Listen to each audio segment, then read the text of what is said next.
अस्सलाम वालेकुम, मैं हूं मेबल नायाब और आप देख रहे हैं नो एन आर ओ आपकी बार। नाज़रीन, मुल्क की मारूफ टिकटॉकर और स्कैंडल क्वीन हरीम शाह एक मरतबा फिर खबरों की ज़ीनत बनी हुई है और इस मरतबा उन्होंने सियासी शख्सियात के बजाय मुल्की इदारों का रुख किया है और उनको चैलेंज किया है। अब देखना ये है कि ये चैलेंज उन्हें कितना भारी पड़ सकता है। जी कुरत, आप क्या कहेंगे इस हवाले से?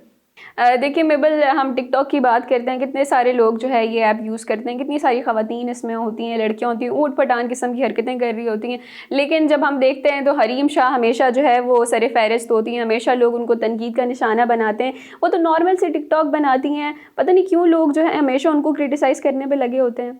आप बिल्कुल सही कह रही हैं कि बहुत से टिकटॉकर्स हैं, बेशुमार टिकटॉकर्स हैं, मगर हरीम शाह एक ही है। मेरा मतलब ये है कहने का कि हरीम शाह जैसी हरकत किसी ने नहीं आज तक की है और मैं तो इनको खिताब देना चाहूँगी दूसरी जनरल रानी का। इनकी सारी हरकत अगर देखा जाए, तौबा अल्लाह की पनाह, सारी की सारी जनरल रानी जैसी हैं। देखिए मेबल, आप उनको खिताब दे रही हैं, बड़ा अच्छा खिताब दे रही हैं। बिल्कुल बिल्कुल, वो इसी लायक है। देखिए जनरल रानी की हम बात करें तो वो क्या करती थी, चलें ताल्लुकात तो होते हैं लेकिन वो लोगों को एक्सपोज करती थी। अब हरीम शाह की बदौलत वो लोग जो शराफत का लिबादा ओढ़ के बैठे हैं, जो लोग की आंखों में धूल झोंक रहे हैं, वो अगर एक्सपोज हो रहे हैं तो इसमें क्या गलत बात है। और वो तो बेचारी नॉर्मल सी जो है वो टिकटॉक वीडियोस बनाती हैं, पता नहीं क्यों लोग उनके पीछे पड़ चुके हैं। हरीम शाह ने क्या हरकत कर दी, ये भी कोई सवाल बनता है? आपने हरीम शाह की हरकतें नहीं देखी हैं? कभी लोगों को स्कैंडलाइज कर देती हैं और कभी मुल्की इदारों के लिए बदनामी का सबब बनती हैं। ये सब क्या है? देखिए मेबल, वो इस किस्म की कोई हरकत नहीं करती। सबसे पहले तो मैं आपको करेक्ट करती चलूँ, वो लोगों को स्कैंडलाइज नहीं करती, बल्कि खुद जो लोग स्कैंडल के काबिल होते हैं वो उनको एक्सपोज करती हैं, वो लोगों को बेनकाब करती हैं। वो इदारों में छुपी जो खामियां जो हम नॉर्मल लोग हैं, जो अवाम हैं, उन तक नहीं पहुँचती, तो वो अपनी वीडियोज़ के थ्रू पहुँचाती है। और मुझे नहीं लगता कि इसमें कोई गलत चीज़ है। हरीम शाह ऐसा क्यों करती है? उनको किसने इख्तियार दिया हुआ है, मुझे ये बताएं, और किसने उनको ठेका दिया हुआ है ये सब करने का? मारूफ शख्सियात को देखा गया है कि मारूफ शख्सियात की जाती जिंदगी को वो इस तरह से एक्सपोज कर देती हैं, उनके पोशीदा राजों को। और इससे आपको क्या लगता है, मुल्क कौम का क्या इससे फायदा होगा? देखिए, मुल्क कौम का तो फ़ायदा नहीं है, लेकिन जब हम बात करते हैं कि इंसान की जो कि बैठ के, बल्कि अल्टीमेटली फ़ायदा है, बिल्कुल है, बिल्कुल है। जब हम देखते हैं कि वो जो आला शख्सियात बैठी होती हैं बड़े ओहदों पे, हम कहते हैं वाह जी क्या शख्सियात हैं, क्या किस काबिल हैं। लेकिन जब इन्हीं हरीम शाह की वीडियोस की बदौलत हमें पता चलता है कि असल में ये जो शख्सियात हैं जो बड़ी पारसा बन के बैठी हैं, ये किस किस्म की कितनी रंगीन शख्सियात हैं। तो मुझे नहीं लगता कि वो कुछ गलत करती हैं, बल्कि बड़ी बड़ी मदद मिलती है हमें उनकी वीडियोस से। तो इससे मुल्क को कौम का क्या फायदा है? हरीम शाह जैसी लड़कियां नौजवान नस्ल के लिए बेरा रवि का बायस बन रही हैं। फॉर एग्जाम्पल, आजकल देखा गया है कि नौजवान लड़के लड़कियां पढ़ने लिखने के बजाय इन जैसों को अपना रोल मॉडल बनाए फिरते हैं। तो आप कैसे कह सकते हैं इससे फायदा होगा? देखिए, आप रोल मॉडल बनाने की बात कर रही हैं तो हरीम शाह के अलावा सैकड़ों लड़कियां वहाँ पे है टिकटॉक पे जो है बड़ी गंदी किस्म की वीडियोस बना रही होती हैं, लोग उनको भी फॉलो कर रहे होते हैं, उनको क्यों नहीं क्रिटिसाइज़ किया जाता? और दूसरी बात ये कि अगर हरीम शाह ना होती, हम नवाज गवर्नमेंट की बात करते हैं, लोग बड़ा उस पर तनकीद करते हैं, गवर्नमेंट अच्छी नहीं थी। उसके बाद जरदारी की जब हम गवर्नमेंट की बात करते हैं तो उधर अयान अली पकड़ी गई थी मनी लॉन्ड्रिंग करते हुए। तो अगर हरीम शाह ना होती तो हमें कैसे पता चलता कि पीटीआई की गवर्नमेंट में भी मनी लॉन्ड्रिंग की केसेस जारी हैं? और हरीम शाह ने तो जो है वो एफआईए के पोल खोल दिए, उनकी कारकर्दगी दिखा दी कि वो किस किस्म की जो है वो कारकर्दगी जारी की भी है उन्होंने। क्या कह रही हैं आप कुरत? इसे पोल खोलना कहते हैं? हरीम शाह ने मुल्क के अहम तरीन इदारे को बदनाम किया है और मनी लॉन्ड्रिंग का झूठा इल्जाम लगाया, और इसके बाद अगर एफआईए ने उनके खिलाफ कार्रवाई करना शुरू कर दी तो मोहतरमा ऐसे मासूम बन गई जैसे उन्हें कुछ पता ही नहीं और पूरी कार्रवाई से ही मुकर गई हैं।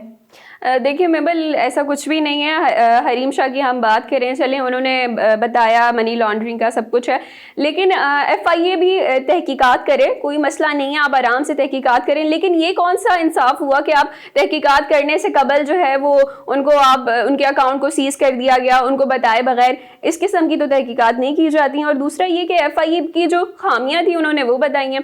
और हम अयान अली की बात करते हैं तो देखिए, अयान अली को तो अभी तक ये जो हमारी गवर्नमेंट है, जो साफ करने वाले इदारे हैं, वो अभी तक तो पकड़ नहीं सके। अब जो है वो हाथ धो के हरीम शाह के पीछे पड़ गए हैं। किसने कह दिया कि पकड़ नहीं सके, वो अपनी सजा उनका एक अलग चैप्टर है। उनको अगर उन्होंने कुछ किया भी था तो उनको उनके किए की सजा मिल चुकी है मेरे ख्याल से, और अब वो अपनी सजा काट के बैरून मुल्क वो चले गई हैं। नहीं मेबल, देखिए सजा जैसे हम कहते हैं, जैसे अगर इनका तो एक अलग ही बात है। हम अगर नॉर्मल बात करें, अगर एक चोरी करने वाला है उसको बड़ी सजा दी जाती है, लेकिन जो बड़े बड़े चोर हैं उनको छोड़ क्यों दिया जाता है?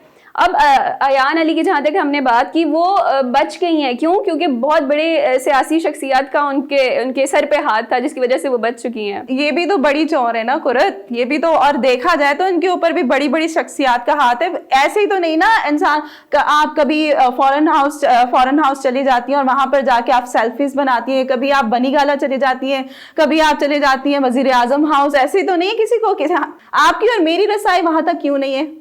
देखिए मेबल, अगर वो जाती हैं सेल्फीज बनाती हैं लोगों के साथ, ठीक है, कभी वजीर आजम हाउस जाती हैं, जहाँ भी जाती हैं, अब उनकी रसाई है ना। अब वो जो आला अफसरान हैं, जो हमारे ओहदों पे फाइज हैं, वो उनको अब इतना वो करते हैं, इतनी फ्लेक्सिबिलिटी देते हैं, तब जाके वो वहाँ पे पहुँचती हैं। फ्लेक्सिबिलिटी क्यों देते हैं मैं आपको बताऊं। मैं पिछले दिनों शो देख रही थी ताबिश हाशमी का, आप जानती होंगी शायद, TBH पे। बिल्कुल बिल्कुल, ठीक है, वहां पर वो आई हुई थी और मोहतरमा, मैंने जैसे देखा उनको, मैं जस्ट नोट डाउन कर रही थी कि असल में ये करती क्या है लोगों के साथ। तो उसमें पहले तो ताबिश ने कहा कि आप शेख रशीद को कॉल मिलाएं, उसने मिलाई। अब क्या किया, बड़ी कॉन्फिडेंट थी, बहुत ज्यादा कॉन्फिडेंट थी कि शेख रशीद को मैंने मिलाई और देखना अभी वो एक्सपोज होते हैं। उन्होंने उसे इस तरह, मैं अभी कैमरे के सामने वो अल्फाज नहीं बोल सकती कि यार, लफ्ज बोल के उन्होंने उसको चुप करवा दिया, और इस तरह से शर्मिंदा होके मतलब लोगों के सामने हंसी जा रही है, फिर भी उनकी शर्मिंदगी की कोई इंतहा नहीं है। इसके बावजूद, एक तो मैं क्या बोलूं इनके हवाले से। और इसके अलावा मैं आपको एक और बात बताऊं, इसके अलावा ना ताबिश ने कहा कि चले आप अभी मुफ्ती साहब को कॉल मिलाएं। अब उनके कह रही अच्छा, मेरे पास उनका पर्सनल है और मेरे साथ बहुत अच्छे से अभी भी वो बात करते हैं, जब से मैंने उनको एक्सपोज भी किया है। सो इसके बाद क्या हुआ कि इसने कॉल मिलाई उनको। कॉल मिलाने के बाद क्या हुआ कि उनके किसी असिस्टेंट ने या फिर किसी ने कॉल उठाई। सो कह रही है कि मेरी बात करवाओ, उनसे मेरी बात करवाओ। उन्होंने डायरेक्टली मना कर दिया, जी वो नहीं करते और औरतों से बात इस तरह से। तो कहती है आपको किसने कहा है कि आप किसी की पर्सनल चीज को यूज करें, वो उनका पर्सनल है। मतलब ये कि आप इसी बात से अंदाजा लगाएं, लोगों के पीछे वो जबरदस्ती पड़ती हैं। अब कोई भी आदमी है, कोई भी शख्सियत है, जबरदस्ती वो खुद तो नहीं चाहेगा कि सबसे पहले वो आपसे बात करना। जाहिर सी बात है, आप किसी को हिंट देंगी, किसी के पास जाएंगी, किसी को जबरदस्ती आप अपने साथ इन्वॉल्व करेगी, तो कोई तो जाहिर सी बात है होगा ना। देखिए मेबल, हम जो यहाँ पे बात कर रहे हैं वो हम कर रहे हैं मनी लॉन्ड्रिंग की, जो उनके FIA के साथ जो भी मामला थे हम उनकी बात कर रहे हैं। किसी की ज़ातियात पे नहीं जाना चाहिए आपको। अगर वो किसी शो में जाके किसी को कॉल करती हैं तो ये उस शो की रिक्वायरमेंट है, क्योंकि वो फन एलिमेंट अपने शो में डालना चाहते हैं, तो वो कहते हैं हाँ जी उसको कॉल मिला दें, उसको कॉल मिला दें। और अगर वो किसी को इतनी यकीन से कॉल मिला रही हैं तो उसका क्या मतलब है? इसका ये मतलब है कि पहले इस किस्म की बातें वो उनसे कर चुकी हैं। अब क्योंकि ये जो हमारे, आपने शेख रशीद की बात की, मुफ्ती साहब की बात की, अब आपको क्या लगता है कि ये लोग ऐसे ही बैठे होते हैं, इनके इर्द गिर्द कोई बताने वाला नहीं होता? जाहिर सी बात है इनको हर चीज़ का इल्म होता है। अगर हमें कॉल आ रही है, कहाँ से कॉल आ रही है, कॉल रिकॉर्डेड है या नहीं, इन सब चीज़ों का उनको इल्म होता है। अगर हम इन सब चीज़ों को छोड़ के, हरीम शाह की ज़ातियात को छोड़ के अगर हम इस टॉपिक पे आ जाएं तो ज़रा ज़्यादा बेहतर हो जाएगा। जी बिल्कुल, हम उनके इस मुद्दे को ज़रा साइड पे रख के हम आते हैं FIA की जानिब। और मेरे ख्याल से उनके खिलाफ जो कार्रवाई हुई है बिल्कुल ठीक हुई है। बरतानिया जैसे मुल्क में बैठकर, जहां मनी लॉन्ड्रिंग के हवाले से इतने सख्त तरीन कवानीन मौजूद हो, वहां अपने ही मुल्क के कौमी इदारों के खिलाफ बोलना और उनके खिलाफ आपने इल्ज़ामात लगाना, ये क्या अच्छी बात है? और मेरे ख्याल से पाकिस्तान ग्रे लिस्ट में जो आया है, इसके आने की मेन वजह ही ये है कि मनी लॉन्ड्रिंग, और फिर से मनी लॉन्ड्रिंग का मुद्दा हरीम शाह की जानिब से उठाया जाना पाकिस्तान के लिए दोबारा मुश्किलात खड़ी कर सकता है। देखिए, अगर हरीम शाह ये मुद्दा ना उठाती, वो ना बताती मनी लॉन्ड्रिंग हो रही है, तो आवाम को किस तरह पता चलता? और सिर्फ वो एक अकेली नहीं है जो मनी लॉन्ड्रिंग करती है, उनकी वजह से हमें पता चला है कि PTI गवर्नमेंट में कितनी सारी मनी लॉन्ड्रिंग की जा रही है। और इसके अलावा देखिए, असल बात मैं आपको बताती हूँ क्या है। असल बात ये है कि शहजाद अकबर की रूह को, उनकी अना को तस्कीन देने के लिए सिर्फ और सिर्फ ये कार्रवाई की जा रही है, और इसके अलावा मुझे नहीं लगता कि कोई और रीज़न हो सकता है इस चीज़ का।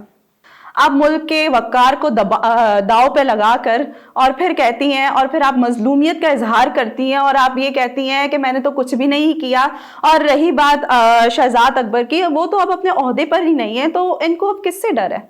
देखिए, वक़ार तो उन्होंने किसी का दाँव पे नहीं लगाया, ना उनको मेरे ख़्याल से कुछ असर पड़ेगा, फ़र्क पड़ेगा। लेकिन देखिए, ये बात तो, एक बात तो आपको मानना पड़ेगी कि हुकूमत को क्योंकि हरीम शाह के ख़िलाफ़ कोई सबूत नहीं मिला, तो वो इंतकाम पे उतर आई है और बग़ैर बताए उनके जो अकाउंट्स हैं वो सीज़ कर दिए गए हैं। आप बताइए, क्या दुरुस्त है? आप समझ नहीं रही हैं, पाकिस्तान के लिए काफ़ी मुश्किलात खड़ी हो सकती हैं, ख़ुसूसन FATF में, अगर हरीम शाह के ख़िलाफ़ कार्रवाई ना की गई तो। देखें, कार्रवाई करें, बिल्कुल करें, तहकीकात करें, जो मर्ज़ी चाहे करें, लेकिन तहकीकात करने का भी पता है, एक कोई प्रोटोकॉल होता है, कोई एक वे होता है, आप उस प्रॉपर वे में करें। ये तो नहीं है कि एक किसी की गलती को पकड़ के आप जो है उसके अकाउंट सीज़ कर दें बग़ैर उसके अमल में लाए। तो इस किस्म की देखें कार्रवाई और तहकीकात से तो उनको गुरेज़ करना चाहिए। हरीम के साथ कोई इम्तियाजी सलूक नहीं हो रहा है, सबसे पहले तो मैं आपको ये बताती चलूँ।